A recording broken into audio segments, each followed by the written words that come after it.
বদনজর অনেক খারাপ একটা জিনিস। সারা জীবন হাদিসে মুরব্বী গো মুখে হুজুর গো মুখে সারা জীবন বদনজর নিয়ে কথা শুনাইছি, কিন্তু এখন আসলে নিজের জীবনের উপরে এই ঘটনাটা ঘটছে দেখা ভাবলাম আপনি গলগেও শেয়ার করি, যাতে আপনাকেও সুবিধা হয়। যখন আমি আমার জামাইয়ের লগে রিলেশন করি, তখন আমি আমার জামাইয়ের এলে অনেক ভিডিও দিতাম, অনেক ছবি দিতাম, এক কথা একটা হাত ধরলেও ছবি দিতাম, একটা পাত দিলেও ছবি দিতাম, মানে এত পরিমাণ আমি শেয়ার করতাম। তা আমার জামাইয়ের লগে প্রথম প্রথম প্রেম আমার অনেক ভালোই জমতেছিল, কিন্তু একটা সময়তে যা এই ছবিগুলো অতিরিক্ত যখন আমি পোস্ট করা শুরু করলাম, ওই আমার জুতার ফিতা বাইন্দা দিতেছে, ওই আমার হাত ধরে রাস্তা পার করাইতেছে, সব কিছু আমি শেয়ার করতাম, আমার কাছে ভাল লাগতো। তো শেয়ার করতে করতে হঠাৎ করে দেখি আমাদের সম্পর্কের মধ্যে একটা সময় ফাটল ধরলো, কিন্তু ওই ফাটলেই আসলে আমাদের বিয়েটা হয়ে যায়।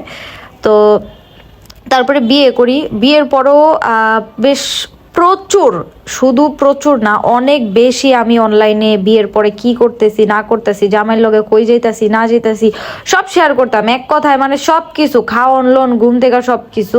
আর নতুন নতুন বিয়ে করলে তো মানুষ একটু এমনি রোমান্টিক বা ভালোবাসা উতলায় পড়ে, তখন তো আরো বেশি শেয়ার করতে ইচ্ছা করতো, তো তখন না আমি উড়াদুরা মন মতো শেয়ার করতাম। তো একটা সময় এমন পরিস্থিতি পড়লো যে সংসার ভাঙ্গা যাওয়ানোর মতো পরিস্থিতি। তা আমরা প্রথমে মনে করছিলাম যে আঙ্গরে মনে হয় কেউ জাদু টোনা করতেছে বা কিছু, অনেক মানুষও কইছো আঙ্গরে যে জাদু টোনা করতেছে, কিন্তু আমি আসলে এটি বিশ্বাস করি না, কারণ ফকির ফাকরা এদিকে লেগে জানি আমার বিশ্বাসই হয় না।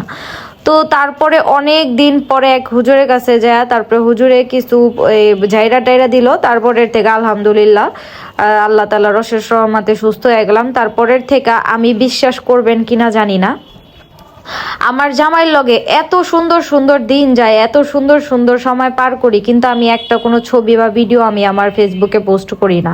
আমি কক্সবাজারে গেলে আমার নিজের একটা সিঙ্গেল ছবিও ওখানে আমি পোস্ট করি না। আলহামদুলিল্লাহ এখন আমি এত ভালো আছি।